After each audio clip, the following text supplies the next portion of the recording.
안녕하세요. 수업 요약 드리겠습니다. 그동안 영어로만 수업을 진행하다가요. 그러다가 지금 이해 폭이나 이해 방식이나 어떠한 변수가 너무 많아서 한글로 진행을 하기로 결정을 하고 지금 한글로 진행을 했죠. 그래서 많은 생각을 해봤습니다. 한글로 진행하기 전에도 그렇고 진행하기로 이야기를 한 후에도 그렇고 그래서 내가 할 수 있는 게 뭐가 있을까라는 생각을 하다가 그 생각을 했어요. 이렇게 해서 저는 수업이 끝나고 수업 영상을 다 전송을 드리고 있잖아요. 수업 영상 보시고 역시 그래도 영어로 하는 게 난 것 같다라는 판단이 드시면 저한테 말씀 주세요. 그러면 오늘 수업, 그러니까 마지막에 한글로 진행한 수업을, 아니, 오늘 수업을 진행한 거를 수업료를 받지 않고 그냥 오늘 수업 안 했던 걸로 치고 다음 수업은 그대로 영어로 다시 진행하도록 하겠습니다. 왜냐면은 제가 제시한 거였잖아요. 한글로 해야 될 것 같다. 아무래도 요거는. 그렇기 때문에 그 부분에 대해서 한글로 하는데 동의를 했지만 보니까 역시 아닌 것 같다라는 판단이 들면 그러면은 저는 그 부분에 대해서 수업료를 받지 않는 걸로 하겠습니다. 지금 오늘 수업을 했는데 한 가지 문제에서 많이 파생됐었고요. 일단 수업을 의식의 흐름대로 설명을 하자면은 이 간단한 문장을 과거 시제로 만들어 보고 현재 완료로 요 평소 시제로 만들어 보라고 했어요.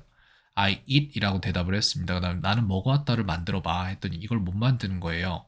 그래서 거기에서 지금 쭉 해서 요게 결국 오늘 답이 안 나왔어요. 한 시간을 수업을 했는데 왜 그런지를 말씀을 드릴게요. 일단 이런 문제를 갖고 있어요. 두 아이의 모습이 다른데 A라는 아이, 이런 아이들이 있어요. 배우고 몰라요. 모르면은 알고자 해요. 그리고 설명할 수 있을 정도로 이해를 할 때까지 그냥 생각을 해보는 아이들이 있어요. 요 아이들이 되게 당당해요. 그렇다고 예의가 없진 않아요. 저는 이 아이들이 되게 아이들이 다 이런 식으로 되면 좋다고 생각을 하는데 근데 대부분의 아이들이 B의 패턴을 가져요. 배우고 몰라요. 모르고 잘 몰라요. 그냥. 그리고 알고자 하지 않아요. 여기서 문제가 발생을 하는데 대충 넘어가요. 그럼 뭐 알 것 같아. 이러고 넘어가는 거예요. 계속 몰라요. 이게 몇 년이고 반복돼요. 계속 똑같은 거를 몇 년째 배우면서 계속 새로워요. 이게 가장 위험한 패턴인데, 지금 아이도 이 패턴을 가지고 있어요. 그래서 대충 넘어가니까 현재 완료 시제를 잘 모르는 거예요. 지금 현재. 그렇게 해서 그 부분에 대한 거를 조금 가르쳤습니다. 시제에 대한 이해를 돕기 위해서 이런 식으로 정확히 현재 완료 시제가 어디에 있는지. 근데 이거를 전에도 가르쳤던 거긴 하거든요.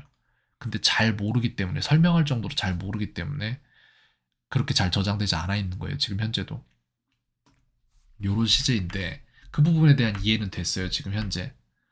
그리고 나서 이제 이거를 해봐라 그러면은 했더니 아직도 못하죠. 왜 못하냐면은 저 시제에 대한 이해와는 별개로 이 부분도 존재하거든요. 지금 동사 변화로 가보면은 동사를 우리가 어떤 이 똑같은 it라는 I와 it라는 동사를 명사와 동사를 대명사와 명사를 하나씩 동사를 하나씩 이용을 해서 문장을 만드는데 어떻게 만들면은 우린 이걸 미래로 받아들이고 어떻게 만들면 이거를 지금 현재 일어나고 있는 현재 진행 시제로 받아들이고 어떻게 하면 현재 완료 시제로 받아들이고 이거를 다 약간씩 패턴을 바꿔서 그 패턴이 약속의 형태로 문법이라는 존재가 되는 거잖아요. 근데 요거에 대한 이게 약간 약해요. 지금 현재 다시 약해졌어요. 그래서 이걸 해내기 위해서는 두 가지 지식이 필요한데 저 약속을 알아야 되고 그다음 이거 지금 우리가 말하고 있는 문장의 정확한 이해가 필요해요. 그 두 가지가 자꾸 어긋나 있는 게 보이는 거예요. 그래서 그 부분에 대한 설명을 해줬고 이거를 진짜로 아이가 알려면은 어떻게 해야 되냐면은 이거를 설명해 낼 수 있을 정도로 이해를 해야 돼요. 그러면 그걸 잊진 않아요. 여기까지 가야 돼요. 근데 그게 영어로 교육을 했을 때 안 됐다는 거예요. 되는 아이들이 있는데 지금 현재 아이의 경우에는 그렇게까지 이해의 폭을 넓게 가져가진 않았어요. 제가 봤을 때. 그리고 또 패턴이 어떤 게 있냐면은 모르면은 뭐라도 대답을 해야 할 것 같은 느낌을 받아요. 제가 볼 때는. 그래서 허둥대요. 그리고 아무 말이나 막 던져요. 이걸 제가 영어로 수업할 때 되게 많이 봤어요. 그러다 보니까 이게 왜 이런 대답을 하는지에 대한 판단 자체가 불가능한 거예요. 변수가 너무 많으니까. 그래서 지금 거기에다가 다른 패턴을 하나 주고자 하는 게 잠시 멈추고 생각한다. 허둥대지 말고. 요 부분을 주려고 지금 계속 인지시키고 있어요. 지금 너의 모습이 이런데 우리 이쪽으로 조금 해보자. 이런 식으로. 그 다음에 또 다른 부분이 뭐냐면은 말끝을 흐려요. 왜 말끝을 흐리면은 자신감이 없기 때문이죠. 말끝을 흐리고 상대가 자신감이 없다는 걸 알아채요.